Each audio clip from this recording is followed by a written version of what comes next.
Ready sir. Bandi Sanjay గారు తమరి కొడుకు మీద తెలంగాణ ప్రభుత్వం వివక్షపూరితంగా ఎటువంటి కక్ష సాధింపు చర్య చేయడంలే. మీ పట్ల మీరు కేంద్ర మంత్రిగా మీరే స్వయంగా మీ కుమారుడిపై వచ్చిన ఆరోపణలను నిష్పక్షపాతంగా విచారణ చేయడానికి కోరాల్సింది.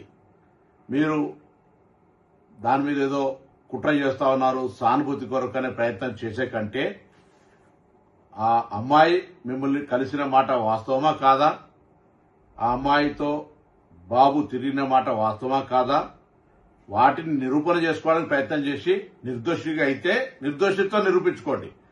కానీ మీరు కేంద్ర హోంశాఖ సహాయ మంత్రి ఉండి ఒకవేళ పొరపాటు జరిగితే చట్టం తన పని తాను చేసుకుపోయే విధంగా ఉండాలని కోరుకుంటా ఉన్నా. ఇక్కడ ఎవరి పట్ల ఎవరికి తెలంగాణ ప్రభుత్వం వివక్ష లేదు. తెలంగాణ ఆడబిడ్డలను కాపాడే బాధ్యత ఈ ప్రభుత్వం మీద ఉంది.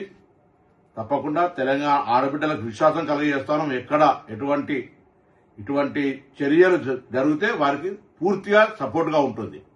దాని తర్వాత నిన్న మొన్న కొంత మున్నూరు కాపు సంఘానికి సంబంధించిన నాయకులు కూడా ఏదో వివక్షపూరితంగా వ్యవహారం చేస్తామని చెప్తా ఉన్నారు. నాకున్న సమాచారం మేరకు ఆ అమ్మాయి కూడా సేమ్ మున్నూరు కాపు వర్గానికి సంబంధించిన అమ్మాయి అని తెలిసింది. కాబట్టి ఇందులో ఎవరిని బ్లేమ్ చేయడానికి వాడుతున్నటువంటి అంశం లేదు ఇందులో. కాబట్టి ఈ ముఖ్యమంత్రి గారు కూడా ఈ అంశం మీద విచారణకు ఆదేశించినారు. నిన్న ప్రధానమంత్రి గారి ప్రోగ్రాం ఉండడం వల్ల అందరూ కూడా అదే ఏరియాలో ఉండడం వల్ల కొంత ఒక రోజు ఆలస్యమై ఉండొచ్చు. కానీ ఆ కన్సర్న్డ్ డీసీపీ లేడీ ఆఫీసర్ తోటి విచారణ కొనసాగుతోంది.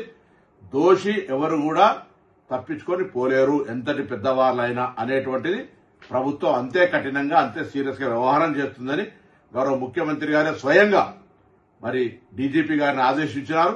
తప్పకుండా ఆ కుటుంబానికి కూడా తెలంగాణ ప్రభుత్వం తెలియజేస్తున్నాం. ఎటువంటి ఆందోళన విచారణలో ఏదైనా నాయకత్వ ఒత్తిడి జరిగి మార్పు జరుగుతుందని మీరు అపోహపడే అవసరం లేదు.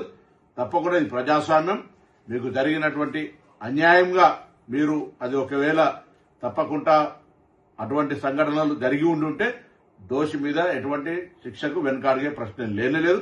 కాబట్టి నేను ఈ సందర్భంలో మరొకసారి మా పార్లమెంటు సభ్యుడిగా మరి కష్టపడి రాజకీయాల్లోకి వచ్చినారు, బ్యాక్వర్డ్ క్లాస్ అంటా ఉన్నారు. దానికి ఎక్కడ కూడా అవన్నీ కూడా ఈ సంబంధించిన ఇష్యూకు సంబంధం లేదు. కాబట్టి మీ పట్ల డెఫినెట్లీ అదే మా పార్లమెంటు మెంబర్ గా మీకు రెస్పెక్ట్ అనేటువంటిది రెస్పెక్టే. కానీ ఇటువంటి సంఘటనల పట్ల మనం వ్యక్తిత్వానికే మచ్చగలిగేటప్పుడు మనమే ఒక అడుగు ముందుకేసి అటువంటి దానికి విచారణకు సహకరించి మనం చేయాల్సి వస్తుంది. లేకపోతే అధికారాన్ని వినియోగించుకొని మనం విచారణకు అడ్డంగా పోయేటువంటి పరిస్థితుల వల్ల మనం దానికి వ్యవహరిస్తున్నట్టు వస్తే ప్రజాస్వామ్యం గౌరవించదు అనే మాటను దయచేసి బండి సంజయ్ గమనించాలని కోరుతా ఉన్నా.